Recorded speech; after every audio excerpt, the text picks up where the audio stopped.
नमस्कार, खबरें जारी न्यूज 24 पर मैं हूं आपके साथ मकसूद खान। हिंदुओं एक हो जाओ, एक सुर में आरएसएस और बीजेपी के नेता यही कह रहे हैं। चाहे प्रधानमंत्री नरेंद्र मोदी हो या फिर आरएसएस प्रमुख मोहन भागवत या फायर ब्रांड कहे जाने वाले उत्तर प्रदेश के मुख्यमंत्री योगी आदित्यनाथ, सब हिंदू एकता पर जोर दे रहे हैं। ऐसे में बड़ा सवाल यही कि इसके पीछे है क्या सही में हिंदू खतरे में पड़ गए हैं या फिर चुनावी फायदे के लिए ऐसा किया जा रहा है? तो यह साफ है, चुनावी फायदे के लिए यह सब कुछ कहा जा रहा है, किया जा रहा है। ऐसे में बड़ा सवाल यह भी कि आखिर इतना जोर देकर क्यों ऐसा किया जा रहा है? तो इसके पीछे की वजह बिल्कुल साफ है। जिस तरह से लोकसभा चुनाव के नतीजे आए और 400 पार की बात करने वाली बीजेपी अपने बल पर बहुमत के आंकड़े तक नहीं पहुंच पाई और उसके सहयोगियों के साथ मिलकर उसे सरकार बनानी पड़ रही है। यही सबसे बड़ी वजह है कि बीजेपी और आरएसएस अब हिंदू हिंदू करने लगे हैं। लेकिन क्या इनकी यह मुहिम रंग लाएगी या फिर इंडिया गठबंधन के मुद्दों के सामने चीजें बदल जाएंगी? आज करेंगे इसकी पूरी पड़ताल।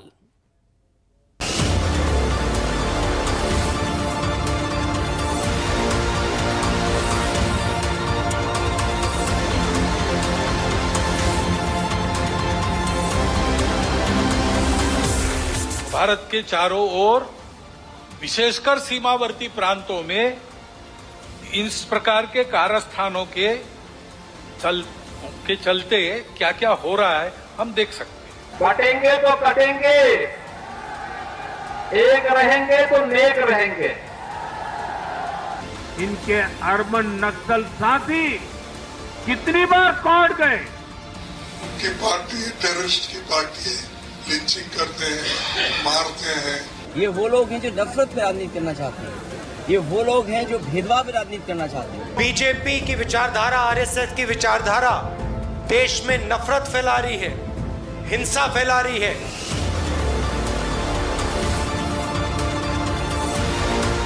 इतना बड़ा समाज है, छोटी मोटी समस्याएं सबकी रहती है, बड़ी समस्याएं भी रहती है। समाज की स्थिति में सब कुछ ठीक ही रहता है ऐसा नहीं, सुधारने का भी बहुत कुछ होता है, तो कई अन्याय चलते रहने वाले रहते हैं। इन सबको लेकर एक असंतोष उत्पन्न करना, संघर्ष उत्पन्न करना, टकराव की स्थिति उत्पन्न करना, लोगों को उग्र बनाना, व्यवस्था, कानून, सत्ता, प्रशासन, इन सब के प्रति अश्रद्धा, अनादर का व्यवहार सिखाना, इससे उस देश पर बाहर से वर्चस्व चलाना आसान होता है। क्या क्या तय होती है? हमको हमारा नाम मिलता है, हमको भाषा मिलती है, हमको भगवान मिलते हैं, हमको धर्म के ग्रंथ मिलते हैं, हमको कई प्रकार के महापुरुषों के हम वंशज कहलाते हैं। क्या वो किसी एक जाति के कारण है? क्या हमारे 12 ज्योतिर्लिंग किसी जाति के हैं? क्या इस देश के कोने कोने में स्थापित 51 शक्तिपीठ किसी जाति के होते हैं? इस देश के चारों दिशाओं में रहने वाला जो अपने आप को हिंदू मानता है, वो इन सब बातों को अपना मानता है। बहनों और भाइयों, राष्ट्र से बढ़कर के कुछ नहीं हो सकता, कुछ नहीं हो सकता। और राष्ट्र तब सशक्त होगा जब हम एक रहेंगे, नेक रहेंगे, तभी नेक रहेंगे। बटेंगे तो कटेंगे। आप देख रहे हैं ना, बांग्लादेश में देख रहे हो ना, तो वो गलतियां यहां नहीं होनी चाहिए। बटेंगे तो कटेंगे, एक रहेंगे तो नेक रहेंगे। आरएसएस और बीजेपी के नेता हिंदुओं में एकता की गुहार क्यों लगा रही, ये बड़ा सवाल है। आखिर इनके एकता के बयानों के पीछे की मंशा क्या है? क्या देश और दुनिया में सचमुच हिंदुओं पर खतरा है या फिर राजनीतिक फायदे और चुनाव जीतने के लिए हिंदुओं की एकता का मुद्दा उठाया जा रहा है? आरएसएस की बात करें तो उसे हिंदूवादी संगठन के तौर पर जाना जाता है और बीजेपी आरएसएस से ही बनी है। ऐसे में साफ है कि आरएसएस और बीजेपी के नेता हिंदुओं को लेकर जो बयान देते हैं उसके पीछे और कुछ हो या ना हो, लेकिन चुनाव जीतने का मकसद जरूर होता है। हाल में हरियाणा के चुनाव बीते जिसमें बीजेपी ने जीत की हैट्रिक लगाई। नतीजों के बाद ही इस बात की चर्चा हो रही है कि इस जीत के पीछे असली मेहनत आरएसएस की। हरियाणा के बाद अब महाराष्ट्र और झारखंड में विधानसभा चुनाव होने, यूपी में विधानसभा के 10 सीटों पर उपचुनाव होने। बीजेपी की कमान सीएम योगी आदित्यनाथ के हाथ में, जो सीधे तौर पर बटोगे तो कटोगे जैसे बयान दे रहे हैं। राष्ट्र से बढ़कर के कुछ नहीं हो सकता, कुछ नहीं हो सकता। और राष्ट्र तब सशक्त होगा जब हम एक रहेंगे, नेक रहेंगे, तभी नेक रहेंगे। बटेंगे तो कटेंगे। आप देख रहे हैं ना, बांग्लादेश में देख रहे हो ना, तो वो गलतियां यहां नहीं होनी चाहिए। बटेंगे तो कटेंगे, एक रहेंगे तो नेक रहेंगे। यूपी के सीएम के बयान से साफ है कि वो भय दिखाकर हिंदू वोटर्स को अपने पक्ष में करने की कोशिश कर रहे हैं। ऐसे बयानों का राजनीतिक तौर पर विरोध भी होता रहा। आप देख रहे हैं ना, वो गलतियां यहां नहीं होनी चाहिए। बटेंगे तो कटेंगे। ये भेदभाव का देश सबका है, सबका देश। संविधान, लोकतंत्र और खास संविधान हमें अधिकार देता है। तो संविधान से जो चीजें व्यवस्थाएं बनी है, हर संविधान से बनी हुई चीज को ये उलटना चाहते हैं। ये वो लोग हैं जो नफरत पे राजनीति करना चाहते हैं। ये वो लोग हैं जो भेदभाव पे राजनीति करना चाहते हैं। ये वो लोग हैं धर्म को, जातियों को लड़ा करके राजनीति करना चाहते हैं। लेकिन ये अपने कामयाब नहीं होंगे। इस देश की जनता, समाज में बैठे हुए बुद्धिजीवी लोग, पढ़े लिखे लोग, वो सब महसूस कर रहे हैं कि भारतीय जनता पार्टी की जो भेदभाव की राजनीति है वो चलने वाली नहीं है। देखिए, उनको सबसे बड़ी तकलीफ आजकल ये हो रही है कि उनको ये लग रहा है कि उनकी जो मुख्यमंत्री की सीट है वो अनकरीब उनके पास से जाने वाली है।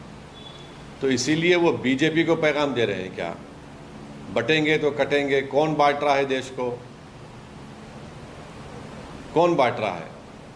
ये तो योगी खुद बांट रहे हैं ना। आप बुलडोज़र के नाम पर घर तोड़ते हैं मुसलमानों के, फॉल्स एनकाउंटर्स होता है, और फिर उन्होंने थोड़े दिन पहले कहा था कि जो बाई इलेक्शन होंगे उसमें यादव और मुस्लिम ऑफिसर नहीं हम रखेंगे। ये तो ठोक देंगे। किसने इन्वेंट किया इसको? और फिर उसके बाद देश की अखंडता की इस ताकत की आप बात कैसे कर सकते हैं जब आप इस तरह की बातें करते हैं? वो तो उनसे पूछिए कि उनकी वो किस तरह की राजनीति करना चाहते हैं। हम अगर संघ समर्थित भाजपा की ब्रांड ऑफ पॉलिटिक्स के खिलाफ हैं तो हम उस तरह की पॉलिटिक्स, कोई भी जो धर्म को आगे रख के पॉलिटिक्स करेगा हम उसके खिलाफ रहेंगे। ये देश संविधान से चलेगा, हम बार बार ये कहते हैं। नहीं, अच्छी बात है अगर उनको बांग्लादेश से समझ में आया कि माइनॉरिटीज की क्या स्थिति होती है और माइनॉरिटीज को क्या करना चाहिए। लेकिन एक हैरानी की बात यह है कि वहां तो माइनॉरिटीज को एक होना चाहिए और हिंदुस्तान में अगर माइनॉरिटी कह दें कि हमें एक होना चाहिए तो इनको लगता है कि साहब ये एक कैसे हो रहे हैं, एक होने की बात कैसे कर रहे हैं, ये तो खतरा है। और फिर भागवत जी कहते हैं कि पूरे विश्व के हिंदुओं को एक होना चाहिए। बिल्कुल ठीक बात है, वेरी गुड। तो ओवैसी साहब अगर पार्लियामेंट में खड़े होकर पैलेस्टाइन का नाम लेते हैं तो इन्हें बुरा क्यों लगता है? तो ये सब जो कॉन्ट्रडिक्शंस हैं इस पर भी उनको जवाब देना चाहिए। दशहरा के दिन जिस तरह से बांग्लादेश के हिंदुओं को लेकर संघ प्रमुख मोहन भागवत ने हिंदुओं की एकता का मुद्दा उठाया, उस पर फिर से सवाल खड़े हो रहे। कांग्रेस की ओर से संघ प्रमुख पर निशाना साधा जा रहा है। किसी एक का पक्ष लेके उनके पीछे खड़ा रहना, खुद मैदान में नहीं आना, अल्टरनेट पॉलिटिक्स ऐसा कहते हैं, पर्यायी राजनीति। उसके आड़ में अपना ये एजेंडा और ये पद्धतियां चलाती है। और ये मैं कोई कॉन्स्पिरेसी थियरी नहीं बता रहा हूं, पुस्तकें निकल रही है पाश्चात्य देशों से वहां की परिस्थिति के बारे में। पाश्चात्य जगत के अनेक प्रगत देशों में इस मंत्र विप्लव के परिणाम स्वरूप जीवन की स्थिरता, शांति और मांगल्य संकट में पड़ा हुआ उनको अनुभव होता है, हमको भी दिखाई देता है। और भारत के चारों ओर विशेषकर सीमावर्ती प्रांतों में इस प्रकार के कारस्थानों के चलते क्या क्या हो रहा है हम देख सकते हैं। अब तक तो चुप बैठे थे, थोड़ा अब जान मिलने के बाद बोलते हैं। तो अर्बन नक्सल तो जो बुद्धिवादी है प्रोग्रेसिव उसको अर्बन नक्सल बोलना, कांग्रेस है उसको बोलना, ये उनकी आदत है। वो खुद ही क्या है बोले तो उनकी पार्टी टेररिस्ट की पार्टी है, लिंचिंग करते हैं, मारते हैं, शेड्यूल कास्ट के लोगों के मुंह में पेशाब करते हैं, ट्राइबल लोगों को लाके रेप करते हैं। तो टेररिस्ट पार्टी तो उनकी है, और जो लोग करते हैं उन लोगों को ये लोग सपोर्ट करते हैं और ऊपर से दूसरों को कहते हैं। मोदी को तो कोई हक नहीं है, उनकी गवर्नमेंट जहाँ है वहां पर शेड्यूल कास्ट के ऊपर अत्याचार होता है, खासकर ट्राइबल पे अत्याचार होता है। और ऊपर से ये बात भी उन्हें कहते हैं कि देखिए तुम्हारे ऊपर अन्याय, क्या हुकूमत हमारी है, गवर्नमेंट तुम्हारी है, तुम कंट्रोल कर सकते हो। इधर हिंदू एकता को लेकर जिस तरह के बयान सामने आ रहे उस पर महाराष्ट्र में भी प्रतिक्रिया हो रही। दो धड़ों में बटी शिवसेना के नेता ही आमने सामने। उद्धव ठाकरे गुट के नेता हिंदुओं को बांटने का आरोप लगा रहे, तो शिवसेना शिंदे गुट के नेता आरएसएस प्रमुख के बयान को ऐतिहासिक बताने में जुटे। जो इलीगल सीएम एकनाथ शिंदे है उनका यही काम है कि हर जाति में कुछ न कुछ वाद विवाद हो, हर धर्म में वाद विवाद हो, दंगे हो, ये उनका काम है और ये काम उनको भाजपा ने दिया है। ये सिर्फ लोगों को, जनता को फंसाने के लिए, लुभाने के लिए और उनके चुनाव में कुछ न कुछ मदद होने के लिए हुई है। लेकिन जनता देख रही है, महाराष्ट्र देख रही है कि जो ये पूरी की पूरी कैबिनेट है, शिंदे कैबिनेट है, मिंदे कैबिनेट है, वो ना जनता के भले की सोच रही है, ना महाराष्ट्र के भले की सोच रही है। सोचते तो सिर्फ अदानी के बारे में सोचती है और ये स्पष्ट हुआ। This is a very big statement and a very big appeal made by RSS chief Mohan Bhagwat ji. Dashera rally and what Mohan Bhagwat or the RSS chief is going to say, the world listens to it. And today is a very great statement that he has made that the Hindus all over the world should unite. Hindu की एकता के बहाने voters को साधने का नुस्खा सालों से चला आ रहा है। इसके पक्ष और विरोध में तर्क दिए जाते हैं, लेकिन जब भी चुनाव सामने होते हैं तो हिंदू एकता का सवाल उठाया जाता है। हाल में हुए लोकसभा चुनावों के दौरान भी ये सवाल उठाया गया, लेकिन वोटर्स ने ऐसा जवाब दिया कि अयोध्या और चित्रकूट जैसे सीटों पर बीजेपी हार गई। लोकसभा चुनाव में हार के बाद भी बीजेपी और आरएसएस की ओर से इसे उठाया जा रहा है। अयोध्या में चुनावी हार के बाद जिस तरह की रणनीति मुख्यमंत्री योगी आदित्यनाथ अपना रहे हैं, उससे साफ जाहिर है कि वो धर्म और जाति की राजनीति से हटना नहीं चाहते हैं। कांवड़ यात्रा के दौरान दुकानदारों के नेम प्लेट लगाने के फरमान का मामला हो या अयोध्या की मिल्कीपुर सीट को नाक का सवाल बनाने का मुद्दा हो, योगी आदित्यनाथ बार बार अयोध्या और मिल्कीपुर जा रहे हैं और वहां हिंदू और हिंदुत्व से जुड़े कार्यक्रमों में शामिल भी हो रहे हैं। यूपी सीएम योगी आदित्यनाथ अपने मुहिम में लगे तो हरियाणा में जीत से बीजेपी नेता ऐसे उत्साहित है कि वो पीएम नरेंद्र मोदी को अजेय बताने लगे। देश में जितने भी एंटी नेशनल्स है, देश के खिलाफ सोचने वाले हैं, देश के खिलाफ षड्यंत्र करने वाले हैं, उस लोगों के मन में अच्छे सोच आना चाहिए। दो देश के खिलाफ सोचने वाले कास्ट के नाम पर, भाषा के नाम पर देश को तोड़ना चाहते हैं। उस सभी लोगों से यही प्रार्थना करता हूं माता जी से, उनके मन में अच्छे सोच आना चाहिए। झूठ हमेशा हारेगा, सच को हरा नहीं सकते। सच मोदी जी हैं। झूठ परोसा गया था लोकसभा के चुनाव में। झूठ की और कांट की हांडी बार बार नहीं चढ़ती। इधर महाराष्ट्र में जातीय सहारे नया नैरेटिव गढ़ने की कोशिश हो रही है। एआईएमआईएम प्रमुख असदुद्दीन ओवैसी ने हरियाणा में कांग्रेस की हार पर सवाल खड़े किए और कहा कि सबको साथ लेकर चलना होगा। तो महाराष्ट्र शिवसेना शिंदे गुट ने उद्धव ठाकरे को अलग ही नसीहत दे डाली। हरियाणा का इलेक्शन गलती से जीत गए मोदी, गलती से जीत गए। अब कैसा जीते, मैं तो नहीं था वहां पर, वरना बोलते बी टीम, इन्हों गए तो ऐसा हुआ, इन्हों गए तो ऐसा करे। मेरे को बहुत से लोग बोले, मैं बोला बैठो मियाँ, थोड़ा बैठ के तमाशा देखेंगे अपन भी, ये झम्मक झक्का जो कर रहे ना, देखेंगे क्या होता। हार गए नो वहां पे। अब किसकी वजह से हारे बोलो आप? अब समझ में नहीं आ रहा इन लोगों को, हारने वालों को। अरे शेरवानी तो नहीं आई आपकी, सर पे टोपी दाढ़ी वाला नहीं आया भड़काऊ भाषण देने, हम कैसा हार गए। मैं इन लोगों से कहना चाह रहा हूं, पुरानी पार्टी से जरा समझो मेरी बात को, समझो मेरी बात को। मोदी को हराना है ना, तो तुमको सबको साथ लेकर चलना पड़ेगा, तुम अकेले कुछ भी नहीं कर पाओगे। ये जो शिवसेना उबाठा है, उसका जो सबसे बड़ा नया सहयोगी होगा वो MIM ही होगा, ओवैसी साहब ही होंगे। इसलिए उनको उबाठा की अगर किसी के साथ कंपटीशन है, स्पर्धा है, तो MIM से है। वो मैं इसके पीछे एक लॉजिक है, जितना ज्यादा ओवैसी की पार्टी फैलेगी उतना ही उबाठा के वोट कम होंगे। उनको हमारे से कोई उनकी स्पर्धा नहीं है, बीजेपी से कोई स्पर्धा नहीं है, उनकी स्पर्धा वहां से है।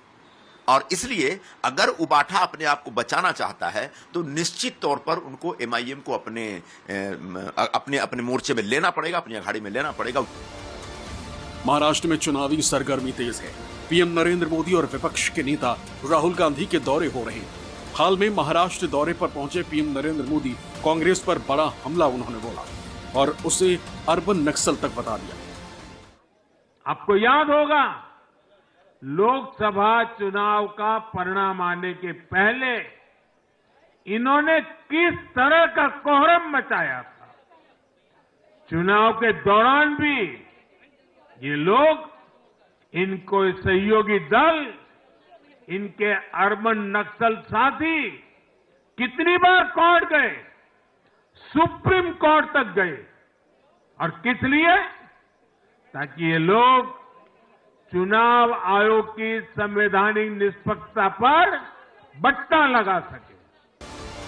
प्रधानमंत्री की ओर से सवाल उठाया गया तो जवाब कांग्रेस की ओर से अध्यक्ष मल्लिकार्जुन खड़गे ने दिया।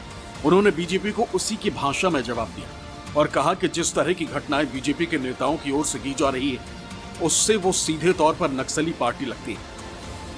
तुम ये करने वाले ही बांट रहे ना, जो लोग देश में यूनिटी चाहते हैं, वो पार्टी जो डिसयूनिटी चाहती है, उस पार्टी को सपोर्ट करने वाले आप ही हैं, भागवत जी ही हैं। पहले कहां से शुरू करें? संविधान बदलने से शुरू करें, रिजर्वेशन निकालने से शुरू करें, हिंदू मुसलमानों के बारे में अलग अलग बात की, और करने वाले तुम और बुद्धि दूसरों को। मल्लिकार्जुन खड़गे के बयान से साफ है कि इंडिया गठबंधन के सबसे बड़े दल होने की जिम्मेदारी कांग्रेस समझती है और वो अब उन सवालों का जवाब उसी भाषा में दे रही है जिस भाषा में सवाल उठाए जाते हैं। लोकसभा चुनाव के दौरान बीजेपी के जाति कार्ड पर संविधान संशोधन और आरक्षण जैसे मुद्दे भारी पड़े थे। लोकसभा में विपक्ष के नेता राहुल गांधी बीजेपी और आरएसएस की विचारधारा को लेकर सवाल उठाते रहे।